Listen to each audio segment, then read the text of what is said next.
नमस्कार welcome to my YouTube channel. आज मु कंचा कदली पिठो भजा रेसिपी आपण मान सहित शेयर करी जोटा खाइबा को बहुत ही क्रिस्पी और भीतर बहुत ही सॉफ्ट थाए। पखाल भात हो कि गरम भात कि खाली रे हो आपण एमती खाई परिबे। माछ भजा पड़ी यार टेस्ट लगे, बहुत ही क्रिस्पी आउ क्रंची थाए। आ मात्र 5 मिनिट भितर रेसिपी के आम तैयारी करि परिबा। एटी देखि पारुथ्वे कदली भजा हमर केते क्रिस्पी हेची। चलंतु आज रेसिपी स्टार्ट करबा। सेतिबाई मो एटी किछि कंचा कदली को एमिति लंबा लंबा साइज रे पूरा पतला करिकी काटी देइची चोपा छळेकी। ताको एबे आमे पानी रे पके देइचे कारण कदली बाहर रहिले कळा पड़ी जो। सेतिबाई एटी पानी रे कदली की पके देइथिली।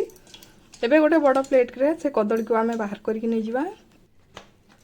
एमिति बड़ प्लेट रे कदली की गोळेले बढ़िया से मसला कदली ले कोट होई परिबो। एबे दबा एथिरे स्वाद अनुसार लूण, आधा छोटो चामच दवा हलदी गुंड, आधा छोटो चामच एठी नै काश्मीरी रेड चिली पाउडर,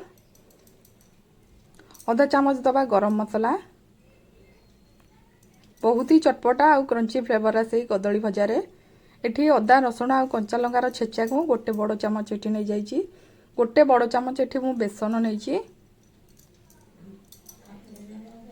2 ରୁ 3 चामच एठी मु नैची चाउल गुंड। कदली को क्रिस्पी करिया पई चाउल गुंड निश्चित देबे एथिरे।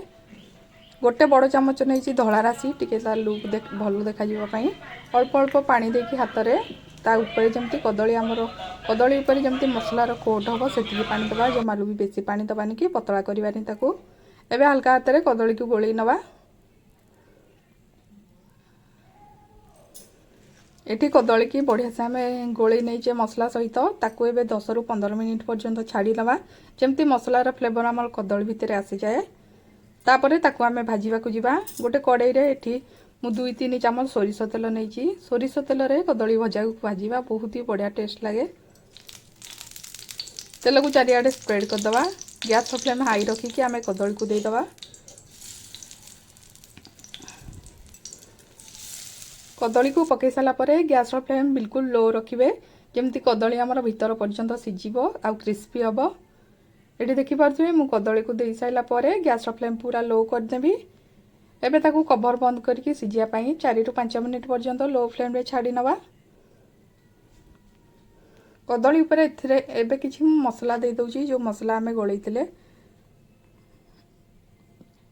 एबे तार कवर बंद करके आमे 4 ରୁ 5 मिनिट पर्यंत लो फ्लेम रे छाड़ी दमा।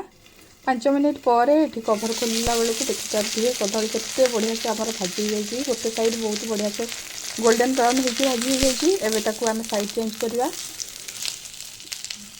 एटी देखंतु कदली कलर केते बढ़िया आसीची आ पूरा क्रिस्पी हो जाईची तळ साइड टा। एटी कदली को मु लेउटे देईची ता साइड चेंज कर देईची। एबे पुणी आमे कड़ाई रो कवर बंद करिकी आउ 4 ରୁ 5 मिनिट पर्यंत लो फ्लेम रे कदली को टिके सिझिया पई छाड़ नवा।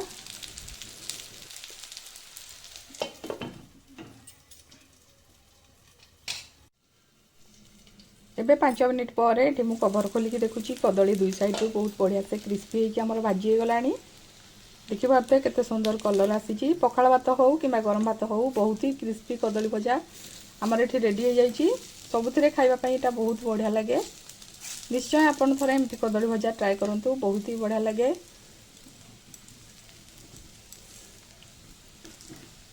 एटी देखि पारथे कदली भीतर पर्यंत पूरा सिझिची आ दी साइड बहुत बढ़िया से फ्राई हो जाइए। एबे गोटे प्लेट को ताको बाहर कर नवा। जदि आज रेसिपी आपको पसंद आसे वीडियो को लाइक शेयर और चैनल को सब्सक्राइब करने को भूलिए। पुणी देखा गोटे नुआ रेसिपी सहित। नमस्कार।